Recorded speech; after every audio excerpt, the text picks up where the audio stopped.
Assalamualaikum warahmatullahi wabarakatuh.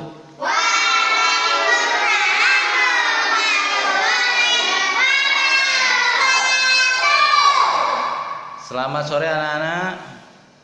Selamat sore. Sore. Sudah ngaji semua? Sudah. Alhamdulillah yang sudah ngaji. Pak Moksin doakan semoga besok bisa masuk surga. Amin.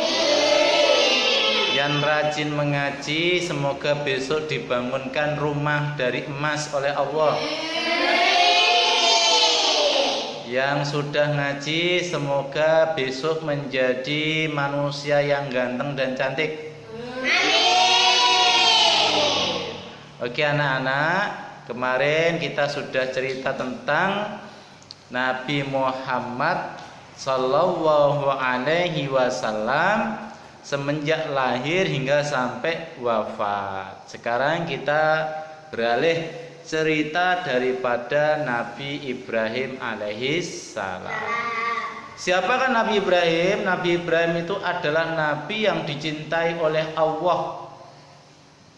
Dia diturunkan oleh Allah ke dunia ini untuk mengajak manusia-manusia beriman kepada Allah. Ya, mengajak manusia beriman kepada Allah. Kenapa demikian? Karena orang-orang yang beriman itu akan diselamatkan oleh Allah surya, akan diselamatkan oleh Allah dari siksa api neraka. Dan Nabi Ibrahim kecil ini pada saat kecil dia disuruh menjual patung ayahnya. Patung. Sopo sing gelem tuku patung? Regane 300.000. Ini dudu patung biasa, tapi ini adalah patung Tuhan. Jadi dulu waktu Nabi Ibrahim kecil, masyarakat pada masa itu tidak menyembah Allah. Tapi menyembah siapa? Menyembah patung, menyembah batu. Termasuk ayahnya Nabi Ibrahim yang bernama Uzar itu juga menyembah patung.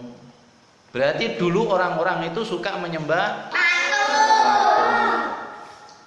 Kalau sekarang ini ada orang yang menyembah patung, berarti dia golongan orang-orang kafir, orang-orang yang tidak percaya kepada Allah, besok bakal disiksa oleh Allah Subhanahu wa ta'ala.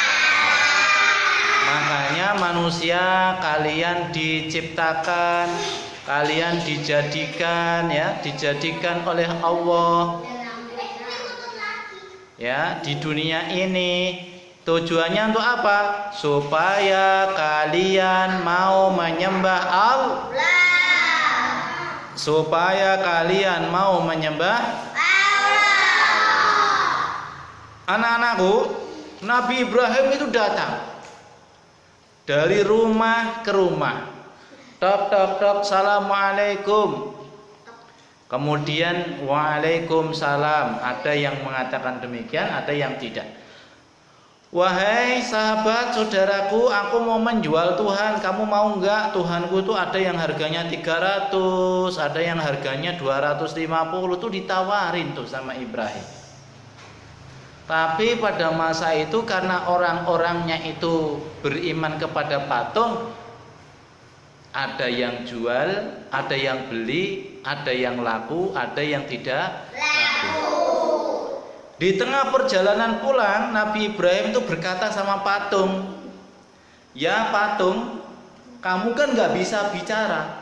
Patung bisa bicara enggak? Tidak. Kalau manusia? Bisa. Bisa. Patung, kamu ini enggak bisa bicara. Kenapa kamu disembah? Ibrahim kecil begitu. Aku ingin menjewermu patung, patung mau dijewer. Dan patung itu pula tidak bisa berbicara. Akhirnya patung itu dibawa di pinggir pantai. Patung yang banyak diwadahi karung dibawa ke pinggir pantai. Ketika dibawa ke pinggir pantai ini, patung ini dicelupin kemana? Ke pantai. Ketika dicelupin, patung juga tidak bisa nolong dirinya sendiri. Minta tolong aja dia tidak bisa. Dia tetap diem aja. Coba kalau kalian nyemplung di pantai nggak bisa renang, di situ ada teman-temannya. Kira-kira Anda minta tolong nggak? Iya. Lontong gitu ya? Tolong. Emangnya Surya bawa lontong? Emangnya Abon jualan lontong? Emangnya Fatir mau beli lontong? Emang satu bungkus lontong harganya berapa? Emangnya kalau Anda tenggelam terus makan lontong di dasar pantai? Aku tenggelam enak. Ya. Oh, aku tenggelam bisa kayak ikan sambil makan lontong. Sama tahu. Sama cilok juga. Ya. Lah, karena di samping sekelilingnya itu ada temennya, akhirnya apa? Yang tenggelam itu dia minta tolong. Abon tolong. Karena Abon ini pinter renang, renangnya kayak hiu, dia langsung lari. Ciu.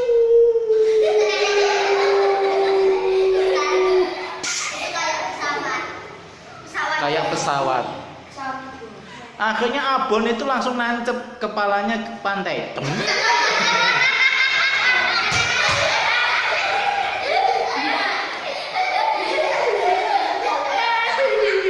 Begitu sampai ke pantai, dasar pantai langsung renang kayak ikan. Nyari si Surya. Ternyata Surya ditolong sama Abon. Terus dibawa ke atas daratan. Akhirnya si Surya selamat. Lah ini patung nggak bisa dia renang. Kalau dia dicemplungkan udah nggak bisa balik. Inilah yang membedakan kita, supaya kita punya akal, punya pikiran itu bisa membedakan mana yang wajib disembah, mana yang tidak wajib disembah. Sekarang kalau saya tanya sama anak-anak, patung itu diciptakan oleh siapa? Dibuat oleh siapa? Orang. Jadi patung itu dibikin sama ada yang dibikin dari bahan baku yang namanya batu, semen, atau kayu, betul? Patung yang bikin siapa? Kalau orang yang menciptakan siapa? Kalian ada di sini berarti digawe karo Gusti Allah. Sing wajib disembah berarti patung apa Gusti Allah? Gusti Allah. Gusti Allah yang menghidupkan kita dan yang mematikan kita. Kalian sekarang hidup, besok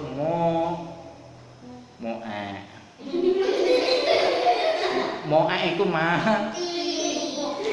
Berarti dihidupkan lalu dimatikan. Siapa yang menghidupkan? Allah. Besok yang mematikan? Allah.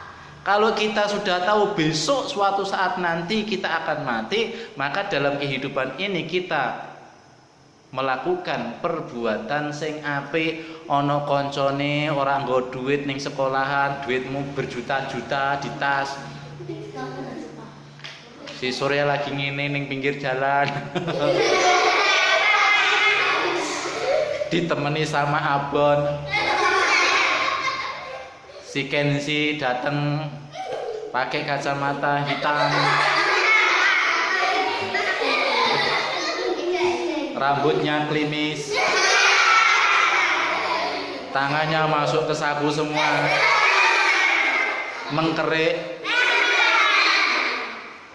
Tangan yang kiri kanan itu dia kipas-kipas pakai uang.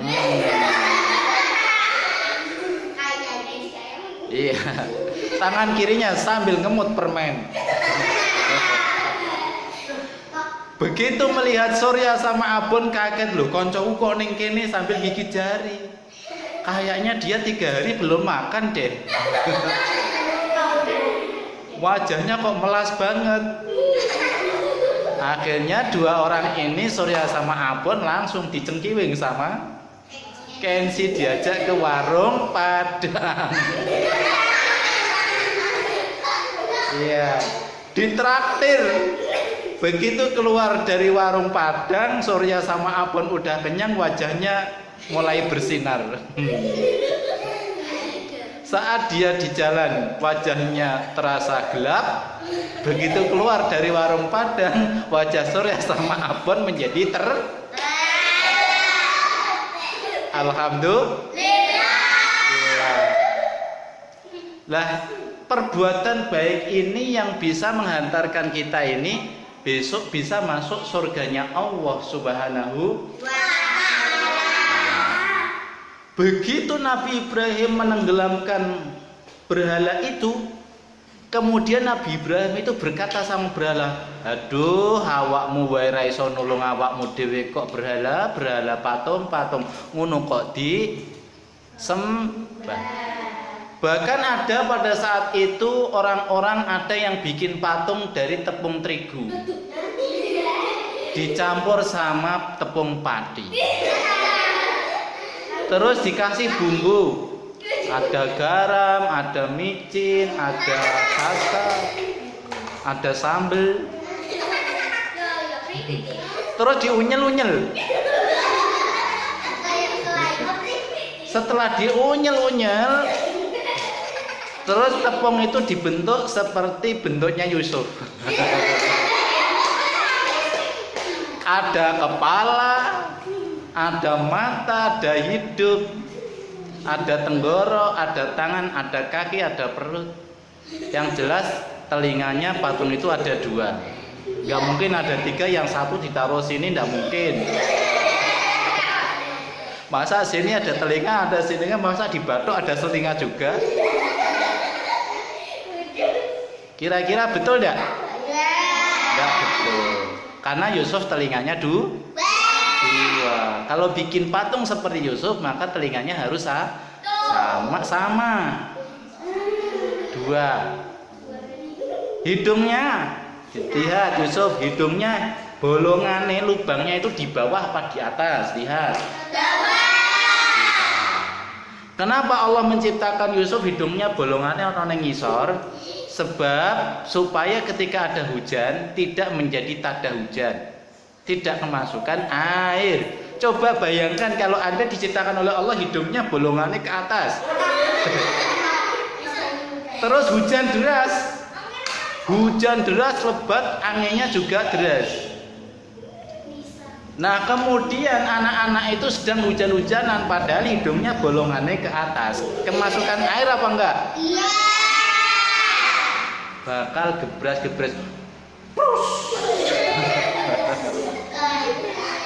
keluar airnya, terus keluar umbele. Betul? Makanya Allah itu maha kasih, maha cinta. Kalian digawe irunge bolongane ning ngisor iku sok arzak ben ora plebon banyu. Di situ ada kolam renang, Mak. Gitu ya. Lah kalau hidungnya bolongannya mendura ya klebon banyu kabeh. Begitu keluar dari renang perutnya blending-blending. Bukan karena makanan tapi karena terisi air. Ya, inilah kasih sayang Allah. Maka tepung itu dibentuk kayak manusia, ada hidung, ada mulut. Mulutnya wae gini, ndak dibelok sisi ini ndak. Mulutnya wae digawe sing apik. Iya apa enggak? Iya, betul. Waalaikumsalam. Silahkan ya. Itu dari segi mulut anak-anak, dari segi mulut. Kemudian leher. Apa ono? Leher iki manggon ning kene kan ya ora. Betul? Betul. tapi leher itu digabung sama badan supaya tubuh manusia itu menjadi bagus. Menjadi apa? Bagus, sempurna. Makanya tidak ada manusia yang tidak sempurna. Ya, Abon ya. Ya, makhluk yang paling ganteng se-Masjid Al-Hikmah. Jadi inilah kasih sayang Allah terhadap kita, kasih sayang Gusti Allah terhadap manusia. Sekarang anak-anak itu bisa nggak membedakan antara bebek sama manusia itu lebih ganteng mana? Manusia. Kok bisa? Gantengnya di mana? Ya, kalau bebek wek wek wek, kalau manusia wok wok wok begitu. Iya. Karena manusia ini sempurna, maka dia punya kewajiban. Halo? Maka dia punya kewajiban untuk selalu menyembah yang menciptakannya. Maka Nabi Ibrahim juga sama. Nah, orang-orang dulu zamannya Nabi Ibrahim itu bikin patung dari tepung terigu, dari gandum, dari tepung padi, diunyel-unyel dikei sambel, dibentuk tubuh seperti tubuhnya manusia, terus disembah. Hum begitu ya, disembah, puji Tuhan gitu ya, disembah. Habis disembah, yang namanya gerakannya cepat, capek, lapar. Begitu selesai disembah, Tuhannya dikasih kecap sama saus, terus dimakan. Kan tidak mungkin anak-anak ya, bahwa Tuhan itu akan dimakan oleh manusia, kan tidak mungkin ya, betul? Makanya kita ini bersyukur. Nabi Ibrahim ketika berpikir untuk dirinya sendiri, awas, yang ngomong nanti tak suruh sini. Nabi Ibrahim itu berpikir untuk dirinya sendiri, mosok patung disembah, mosok patung dimintai tolong, mosok patung dipuji, dipuja.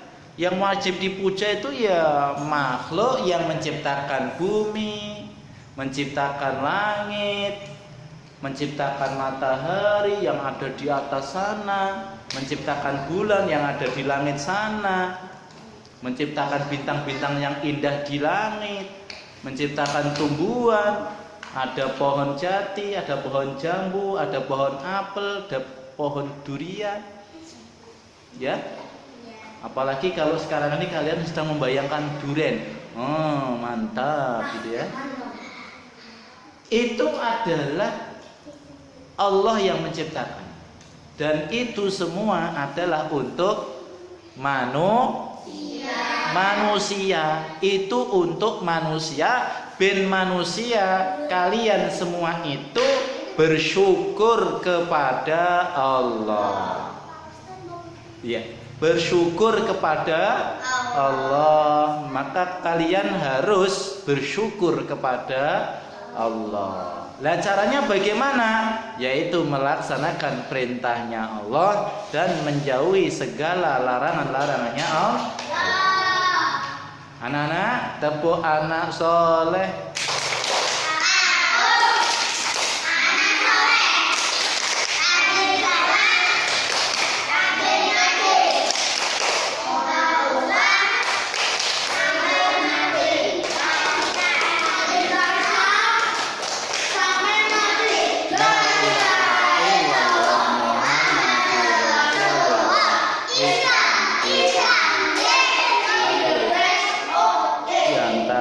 Jadi kita kembali lagi ya.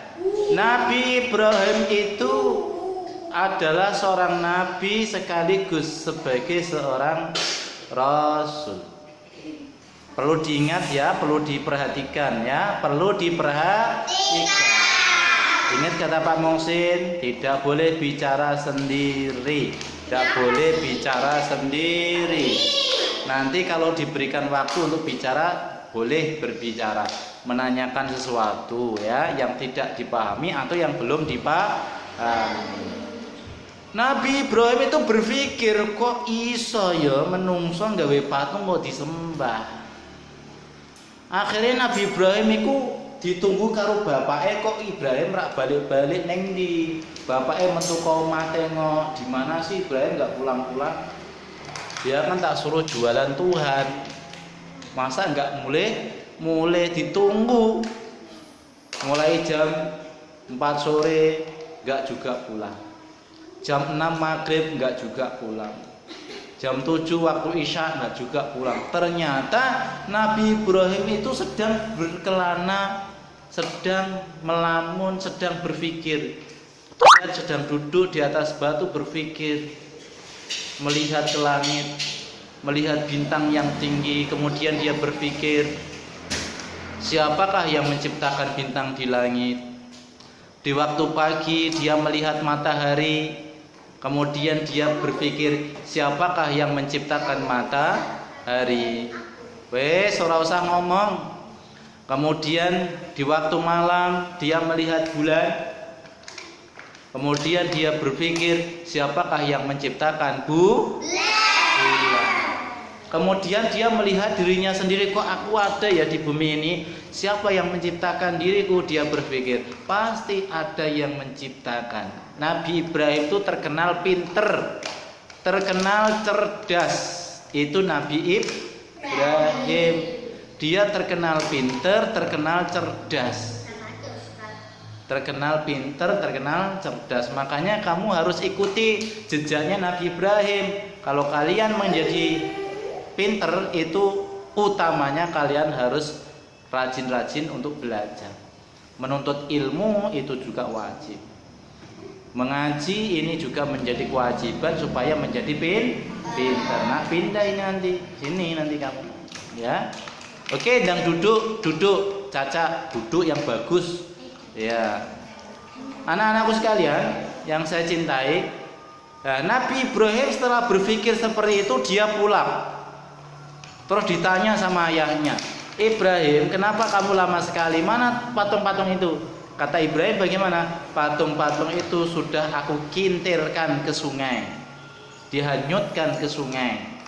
Lah kok bisa kamu hanyutkan? Wahai ayahku, sesungguhnya patung itu tidak bisa memberikan manfaat terhadap orang lain. Tidak bisa memberikan manfaat kepada orang lain. Maka kita harus mencari tahu siapakah yang wajib kita sembah. Akhirnya Nabi Ibrahim diusir oleh ayahnya. Ketika dia diusir, dia mencari yang namanya Tuhan. Dalam pencarian, dalam perjalanan namanya Tuhan. Di manakah Tuhan yang menciptakan aku? Di manakah Tuhan yang menciptakan bumi? Di manakah Tuhan yang menciptakan langit dan lain-lain sebagainya? Makanya pada sore ini yang kita ceritakan di sini, yang kita kisahkan adalah pencarian Nabi Ibrahim terhadap Robnya, terhadap Tuhannya. Sama kayak adik-adik di sini sore ini ngaji, dalam artian adalah mencari kebenaran, mencari jalan kebenaran menuju ridhone Gusti Allah. Ben kalian besok bisa mendapatkan ridhonya dan berkahnya, dan juga bisa masuk ke dalam surganya. Amin Allahumma amin. Assalamualaikum warahmatullahi wabarakatuh.